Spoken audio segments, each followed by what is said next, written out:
কেরাম আছে? আমি অরিজিৎ, আমার channel tour blog with Arijit চ্যানেলে তোমাদের সবাইকে স্বাগত। আমি এখন দেখতেই পাচ্ছ গীতাঞ্জলি মেট্রো স্টেশন থেকে নামলাম, এখন যাচ্ছি নাকতলা উদ্যান সংঘ। আজকে তোমরা সবাই জানো অক্ষয় তৃতীয়া আছে, তো আমাদের বেঙ্গলি কালচারের একটা অন্যতম সেরা উৎসব। আর এই শুভ দিনে নাকতলা উদ্যান সংঘে তাদের দুর্গোৎসবের শুভ সূচনা করতে চলেছে খুঁটি পুজোর মধ্যে দিয়ে। এবছর তাদের দেখতে দেখতে 75তম বছরে পদার্পণ করবে। নাকতলা উদ্যান সংঘ তোমরা সবাই জানো কলকাতার মানচিত্রে অন্যতম সেরা এবং গ্র্যান্ড পুজো। প্রত্যেক বছরই নিত্য নতুন চমক দিয়ে থাকে দর্শনার্থীদের উদ্দেশ্যে। তো এই বছরও তারা কী করতে চলেছে এবং শিল্পী কী আছে সবটাই তোমাদের সামনে তুলে ধরবো। অলরেডি দুর্গাপুজোর নানা আপডেট তোমাদের সামনে তুলে ধরছি, আশা করি তোমাদের নিশ্চয়ই ভালো লাগছে। তো আমার চ্যানেলটা অবশ্যই সাবস্ক্রাইব করে রেখো পুজোর নানা খবর জানার জন্য। বাকি কথা পুজো প্রাঙ্গণে গিয়ে তোমাদের সাথে অবশ্যই শেয়ার করব। তো বন্ধুরা, আমি এখন মূল পুজো প্রাঙ্গণে এসে গেছি, যেখানে খুঁটি পুজোটা হচ্ছে আর যেখানে মেন পুজোটাও হয়। আর তোমরা ব্যানারে দেখতেই পাচ্ছ নাকতলা উদ্যান সংঘ আজকে 10ই মে তাদের খুঁটি পুজো। এখানে একটা কথা বলে রাখি, ক্লাবের বয়স 75 বছর এবং পুজোটার বয়স 39 বছর। আর এই যে ব্যানারটা, মেন ব্যানারটা দেখতেই পাচ্ছ, এবছরের শিল্পী আছে শ্রী রিন্টু দাস মহাশয়ের হাতেই এবছরে নাকতলা উদ্যান সংঘ গড়ে উঠবে। সামনে দেখতে পাচ্ছ খুঁটিটাকে খুব সুন্দর দিয়ে মালা দিয়ে গাঁথা হয়েছে। পুরো খুঁটিটা এখনো পুজো শুরু হয়নি, একটু পরেই পুজো শুরু হবে। আর এখানটাতেই পুজো হয়ে যাওয়ার পরে খুঁটিটা পোতা হবে। ইতিমধ্যে মেন ঠাকুরের যে দ্বার ঘর সেটা আনা হচ্ছে, তোমাদের সামনে তুলে ধরছি। তো এবার পুজো শুরু হওয়ার অপেক্ষায়।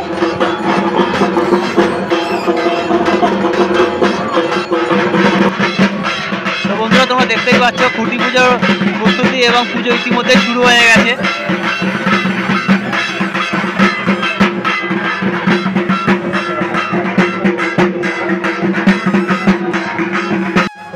ইতিমধ্যেই এসে উপস্থিত হয়েছে আমাদের সকলের প্রিয় মন্ত্রী শ্রী অরূপ বিশ্বাস মহাশয়।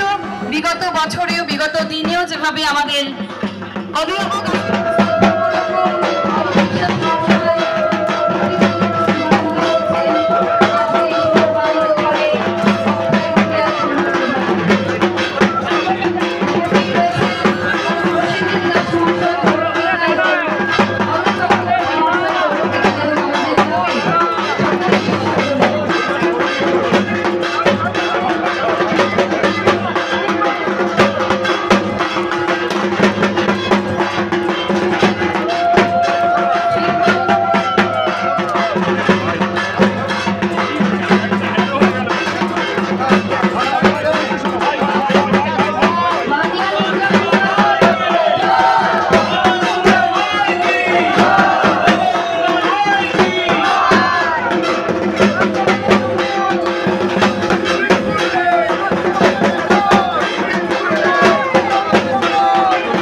রিন্টুদা, প্রথম কথা হচ্ছে অক্ষয় তৃতীয়ার দিন আপনাকে শুভেচ্ছা খুঁটি পুজো।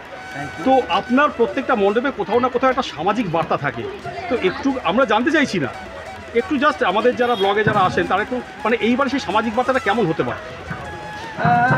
আপনারা জানেন আমার যে কাজের সামাজিক বার্তা নিয়ে কাজ করি। এবছরও সামাজিক বার্তা থাকবে, আশা করছি কম্প্যাক্ট একটা কম্পোজিশন হবে। আর দেবে আশা করছি ভালো একটা কাজ পাবে আমার কাছ থেকে, এটাই বলতে পারি। এটা কদিন ধরে মানে এই ভাবনাটা মানে কখন মানে প্রত্যেকটা জিনিসের যদি ভাবেন এটা কতদিন ধরে ভাবনার চেষ্টা করছেন? অ্যাকচুয়ালি ভাবনাটা তো আসে না, মুদিখানার দোকানে গেলাম ভাবনা কিনে নিয়ে চলে আসলাম। শিল্পীদের চোখ কান খোলা রাখতে হয়, তার মধ্যে যখন একটা ভাবনা ইস্যু হয় সেটাকে ডেভেলপ করতে হয়। মাসের পর মাস লালন পালন করি আমরা, তারপরে পঞ্চমীর দিন সেটা ভূমিষ্ঠ হয়, সেই আমার সন্তান ভূমিষ্ঠ হয়। আর কাজটা সবসময় মাথার মধ্যে একটা কাজ ঘুরছে আর কি। একটা আপনার শিল্পের সাথে আবহাওয়ার একটা দারুণ কম্পোজিশন থাকে প্রত্যেকবার, তো এইবার সেটা কী ভাবছে? না, এবছর সেরকম থাকবে। আর আলো আদানির কিছু খেলা থাকবে। এই জন্য বলতে কম্প্যাক্ট একটা ভালো কাজ কলকাতাবাসী পাবে এবছর। কটা পুরস্কার পেতে পারেন মনে হচ্ছে? সেটাই বলতে পারছি না। মানুষের ভালোবাসা অজস্র পেয়েছি আমি।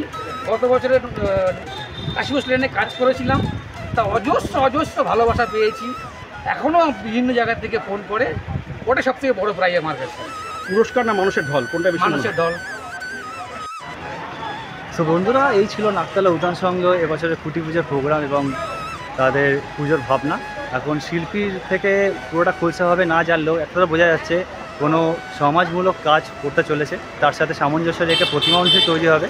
প্রতিমা এবং প্যান্ডেলের দুটোর মধ্যে একটা আলাদা চমক আছে, তার জন্য আরও কিছুদিন অপেক্ষা করতে হবে। তো এখানেই আর শেষ করছি, আবার দেখা হচ্ছে পরের কোনো ভিডিওতে। ভালো থেকো, ধন্যবাদ।